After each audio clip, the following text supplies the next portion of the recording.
the Virginia Horse Industry Board, Southwest Virginia Agricultural Association, and the Virginia Christmas Tree Growers Association are proud sponsors of Virginia farming. This program's brought to you by the Virginia Farm Bureau. Large or small, Virginia farmers work year-round to help put food on your table. And Farm Bureau works year-round to help farmers and all Virginians. Farming, it's all good. To learn more, go to vafarmbureau.org. Polaris, offering its hardest working, smoothest riding off-road ATVs, led by the rugged, more powerful Sportsman 850 HO. Hunt, farm, or trail. Polaris has the Sportsman ATV you want at Polaris.com. Brought to you by Farm Family, Life, Auto, Business, Farm. Jim Gray, farmer's son, agribusiness owner, insurance agent. Another personal story on farmfamilypeople.com. Farm Family, the people you know. Hi everybody, welcome to Virginia Farming. I'm Amy Rocher. This week we're going farm to table when Joyce and Travis Miller from Wildwoods Hickory Syrup join us on Ag Insights. We'll also share some important tips for buying plants when we go in the garden. And we'll have the Ag Calendar and a Minute in the Field video. All this plus the Ag News of the Week on this edition of Virginia Farming.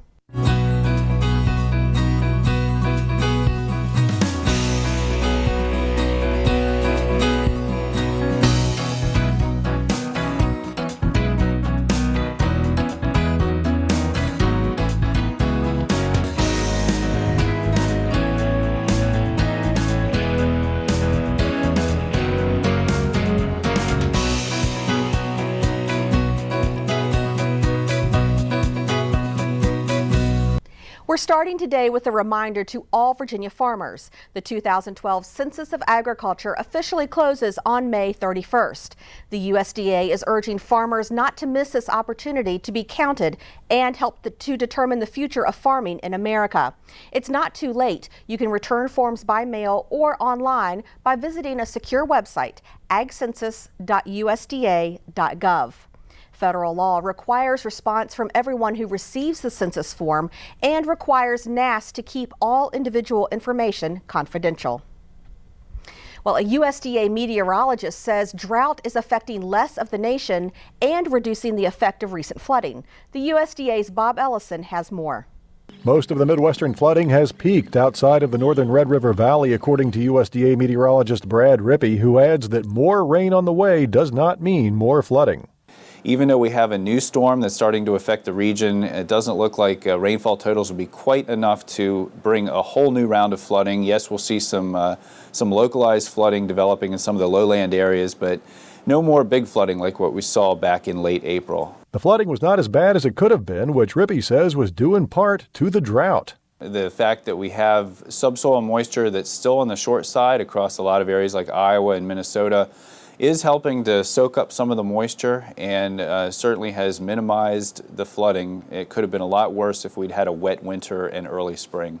And as for the drought, Rippey says the cool, wet spring reduced drought-affected areas. If you look at the entire country, we still see about 47% of the country in drought, but almost all that area is now focused across the Great Plains and points west. So, does the cool, wet spring mean a cool, wet summer? It depends on a high-pressure system stalled over the North Atlantic.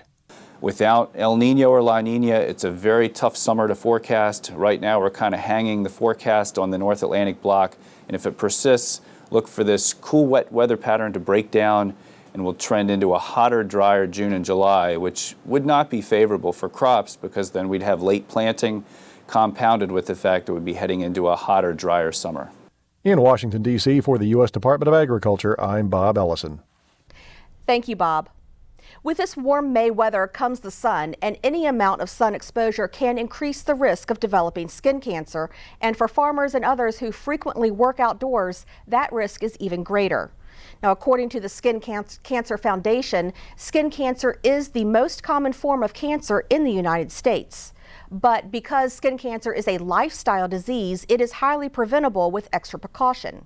Now, it's recommended to stay in the shade between 10 a.m. and 4 p.m. to avoid sunburn, but I know that's a waste of breath for farmers. So look for clothing that is densely woven in bright or dark colored fabrics and wear a broad-brimmed hat.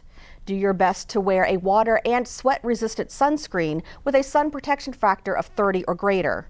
And don't forget to protect your eyes. Make sure when you purchase sunglasses that they protect against UVA and UVB rays. Well, farmers sometimes rely on family and friends to help with daily chores. But as Veronica Romoser explains, man's best friend may be farmer's best worker. Seeing a dog on the farm certainly isn't uncommon, but often they're more than just house pets. These don't know how to sit. They don't know how to stay. As far as sit and stay, they stay with the livestock. At Little Meadow Farm in Doswell, Virginia, Wyatt and Maggie have a job to do: protect the goats and the farm. These are not herding dogs. These will not round up the sheep or the goats and bring them to the barn. Unless there's something in the field, then they do. But they don't work the cows down the chute and do that sort of stuff. Their sole job is protecting the livestock. In the Shenandoah Valley, goat farmers like Glenn Martin face many problems with predators attacking their livestock. But with the dogs around, Martin doesn't worry about that.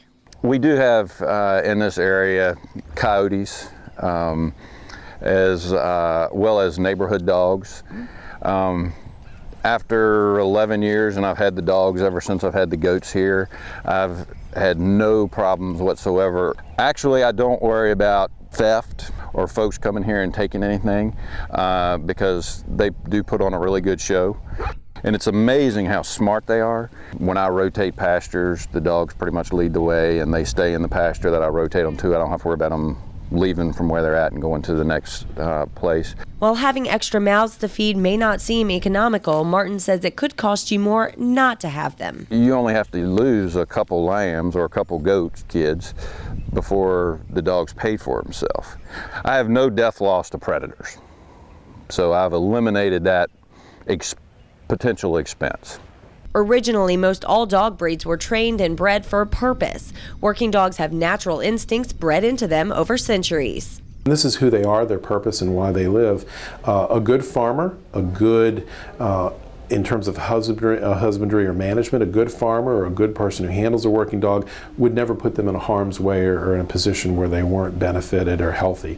I have a lot of farmers that cherish and work hard with their working or shepherding dogs, and they're very well taken care of, but they're bred for these environments. And because of those instincts, these guardian dogs don't take much training. It's more of an issue of training the people that get them. The dogs, it's pretty much a natural instinct. These are born in the field. They stay in the field with the livestock 24/7. He would have heart failure if I took him away from them, just because it's all he's ever known is to be with the goats and stuff, and he's terribly upset if you try to shut him away from them. Sometimes it's hard work, but a guardian dog's job is never over. It could be snow on the ground, and that's where they're going to be. Right out there. If they're up in that field, then the goats might be out grazing around and one of them is going to be sitting on top of the hill just looking out. Wyatt, in his older age, that's what he'll do. Most people think that you need to take them home and keep them in a stall or keep them in the house or keep them in the yard. You're best to just put them right in with the livestock. That's where these farm dogs are most happy. In Doswell, Virginia, I'm Veronica Romoser. Thank you, Veronica. Well, dogs aren't the only farm helpers. Today's technology is making it easier for farmers to manage herd data. In this segment, BJ Scott shares how one Kansas rancher uses smartphone technology to keep accurate herd records. Kansas cow-calf rancher Barb Downey has found convenient record keeping at the tips of her fingers with the use of smartphone technology. She uses the Angus mobile app for her registered herd, which helps her keep up with calving records, performance data, and other management tools. I hate paper and believe that information is much more readily used when it's in a format that is usable and mineable. It's data until you figure out how to use it, and then it's information. With just her smartphone and Google Docs, Downey can instantly note feed rations, irrigation use, herd health, and cow inventory and movement, information that she later formats into a searchable database for easy access.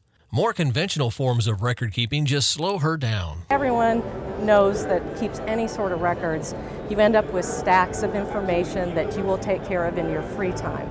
and in there's no time like the present mode, we're entering that data on the fly. While certain records are required by law, like water, herbicide, and pesticide use, complete and accurate records show accountability and increase consumer confidence in beef products. We're required as beef producers to make sure we're doing the best job. So those vaccination, treatment records, all of that are very important. So we make sure we're doing the right thing on our end. We take that very seriously. Downey says those well-kept and easily accessed records are vital tools to keep building herd quality. In order to make selections in the right directions and directions that you want to go, you've got to have that information and a way to get at it. I'm BJ Scott. Thank you, BJ. It's sticky and sweet, and it's made from the bark of hickory trees. Joyce and Travis Miller join us to talk about their thriving business, Wildwoods Hickory Syrup. That's straight ahead on Ag Insights.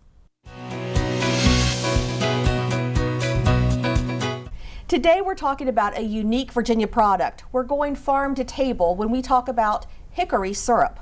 Wildwoods Hickory Syrup is made in Berryville, and joining us today are Joyce and Travis Miller. Joyce and Travis, welcome to Virginia Farming. Thank you. Good to be here. Happy to be here. We're really glad to have you here, and this is just a really unique product. First of all, tell me how the hickory syrup is made. It's not like the maple syrup. It's a totally different process, correct? That's correct. Mm-hmm. Well, first we'll go out. Either Joyce and I will participate in doing some foraging in the forest for some hickory trees. We try to look for some shagbark hickory. We visit land that is owned by friends and family to do our collections. Where our product is not exclusive to the shagbark hickory. If we have an opportunity to harvest bark from various other varieties of hickory, we'll do that, whether it be a dead tree or it be a woodworker who has no use for that byproduct of his process. We'll certainly take advantage of that. But now you like the shagbark because it comes off of the tree and without harming the tree, correct? Exactly. The bark just kind of buckle up as you see how this is laying on the table. The curvature of the bark would be certainly a sign of how it would be on the tree, and eventually that'll just fall off and it's being replaced by another layer underneath. Okay. So now take me through the process. You gather the bark, you bundle it up, and you take it. Then what do you do with it? Okay, we take it back. We take it back to our location, and it'll be hand scrubbed to be cleaned, and then we'll go ahead and break it down. We do an open flame roasting, just using a gas flame, so it gives it a slight char to the bark, which adds to some of the complexity and flavor, just much the same as you might do with the inside of a whiskey barrel or charring some vegetables or something to get that added dimension. Now, once that's been completed, it'll get broken down, and then we do our extraction. Once the extraction process is complete, we will age that end product. Once that is done, we'll introduce the appropriate amount of raw sugar to that, because this piece of bark is the only other ingredient and it has no sugar content. So we'll use a turbinado, or referred to as a raw sugar, and we will use an instrument called a hydrometer, which is used in the maple industry to regulate the amount of sugar content to make it shelf stable. Okay. So then you bottle it from there? Yes, it's bottled at an excess of 180 degrees, and at that time it would be appropriate to have on a grocery store shelves or in your pantry. Okay. And then what is this, as long as it's sealed, does it have a long shelf life? It does. It could virtually last for years. There's always two things that you want to do. Is once its product's been opened, it should be refrigerated. There's a possibility of seeing some crystallization over time, much the same as you might experience with a raw honey or even with a natural maple syrup. Okay. Now, what on earth made you guys get started and say, hey, we should try making some hickory syrup? Where did the idea come from? How did you get started? Basically, Travis was retired and had always wanted to do something in the farmer's market. So he would make this for the family, and just decided one day we're going to go ahead and put this in the farmer's market and see how it works. It started to sell. People started noticing it. We were in 2 farmers markets, one on Saturday and one on Sunday. And then restaurants, chefs started noticing it, and the next thing you know, we were in other farm markets and grocery stores, gift shops, plant nurseries. I mean, you name it. It just kind of took off. It did. Well, I will say that I did taste the vanilla syrup, and it is absolutely wonderful. Very different from maple syrup. It's the flavors. I don't know. It's hard to describe. It is hard to describe, and it's really delicious. And I just had it on, I think it was pancakes I fixed for my kids one morning, and they loved it. Mm-hmm. But I wanted to show some folks at home. I'm going to hold up one of these bottles. If you can see it, this one has Monticello on it, and this one is the Wilson. And so you guys are actually labeling bottles for sale at places like that in Virginia. And this one is the Frontier Culture Museum. That's the one we are going to pitch to them very shortly. Okay. And then, and here's the Mount Vernon. So we've got all of these. And then if you'll notice, the definite mark of distinction here is the Virginia Finest label. So we know it has to be good because not everybody can get that label on their products. Mm-hmm. So that's just absolutely amazing. Now you have a website, correct? We do. And it is? wildwoodshickorysyrup.com.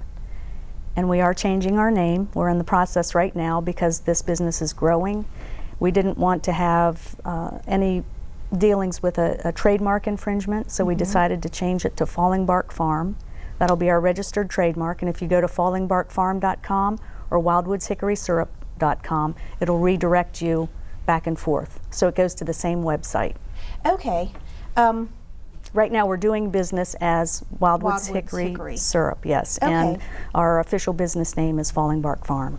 But I wanted to talk about your website for a minute because on there you have a list of retailers, correct? We do. And tell me about some of the places you guys are selling your syrup. It looked like it was all over the place. It's hard to tell you everybody. If you go to the website, you'll definitely see it on where to find us. And we certainly don't want to leave anybody out. But anywhere from plant nurseries to farm markets, restaurants, what else? Well, we're gift shops, traditional grocery stores such as Whole Foods in the Mid-Atlantic region, or also with the Fresh Market chain.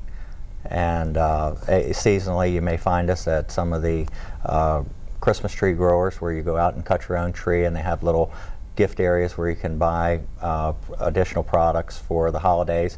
You'll possibly see some of those at places like Moose Apple Christmas Tree Farm or Joe's Christmas Tree Farm here in Virginia. Okay. Now, how many people do you have working for you? How many people does it take to get from bark to the bottle? Two. This is our international team right here today. Wow. I am really impressed. This is it. I am really impressed. So far. Do you think that if it continues growing the way it is, you're going to expand a bit? Or? We can go a long way, I think, before we have to hire anybody, and we have a lot of support too. Our kids, our family, right? And if need be, they would pitch in to help us out, I'm sure. Okay. Now, one more thing I wanted to talk about, because you have a book in front of you. I do.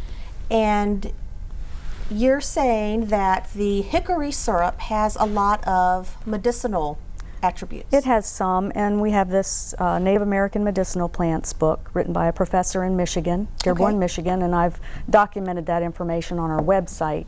They actually took a decoction before we add the sugar to the syrup, and they would drink that as a tea. It's called a decoction, a heavily boiled tea, and they would drink that to treat ailments like arthritis. They would inhale the vapors for headache relief and stomach ailments.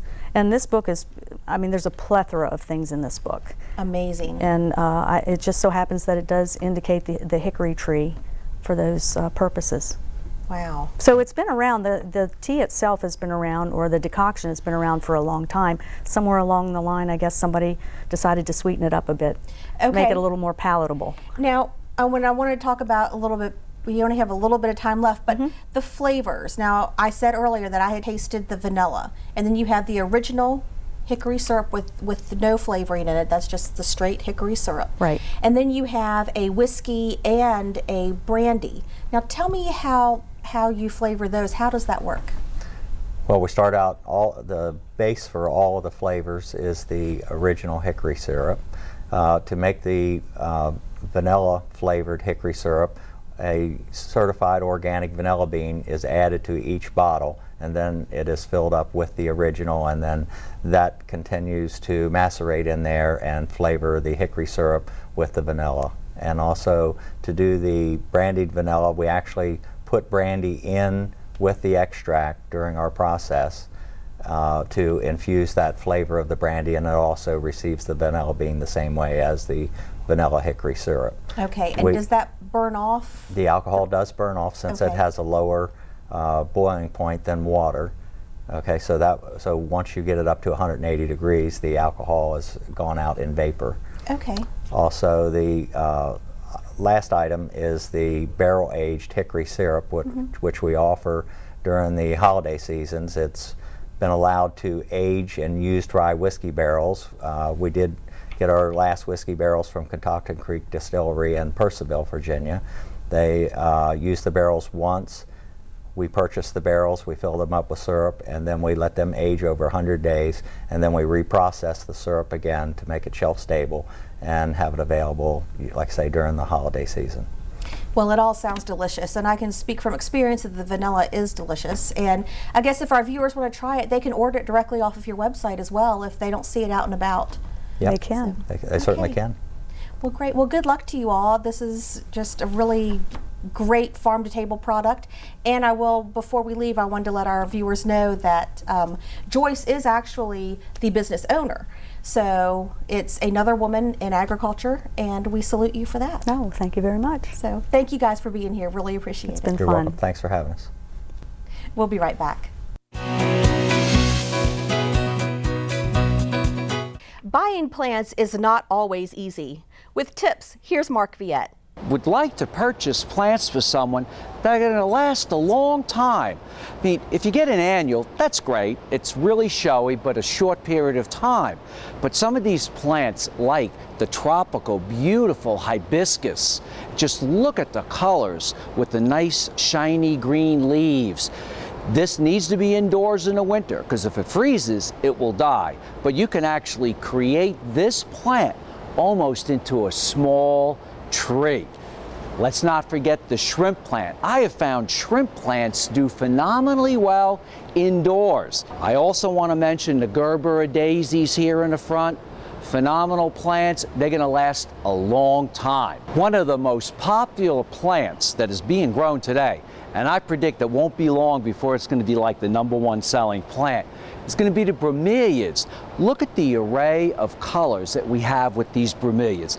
They like the same conditions that orchids like, in a way of high humidity, maybe 40 or 50%. And they do like bright light, but they don't need full sunlight. But then look at the different types of flowers. Some of the ones in the foreground here are really known for their beautiful color in the center of the leaves. One thing keep in mind with bromeliads, once the mother plant flowers, it dies. Now, once this flowers, it may stay on for another year, but if you look here, we have another brand new young bromeliad that's going to look like this in maybe 6 months. Bromeliads can be placed outdoors during the summer months in bright shaded areas. Some people have bromeliad gardens that they put outdoors. Keep in mind, you can even have bromeliads in small little containers like this beautiful one here. I'm Mark Viette. Join me next time in the garden. Taking a look at our ag calendar, the 20th annual Strawberry Festival will be held May 25th and 26th at Sky Meadows State Park in Delaplane. You'll find animal encounters, antique cars, and entertainment for the whole family. You can call the number on your screen for more information. That does it for our show this week. Have a great week, everyone. I'm Amy Rocher for Virginia Farming.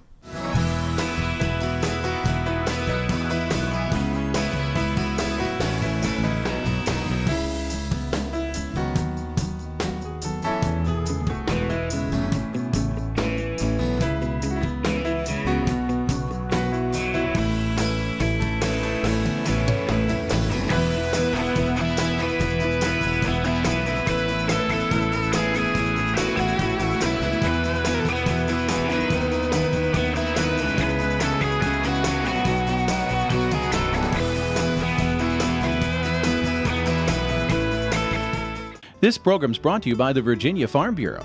From apples to zucchini, Virginia farmers work hard to put food on your table. And Farm Bureau works year-round to help farmers and all Virginians. Farming, it's all good. To learn more, go to vafarmbureau.org.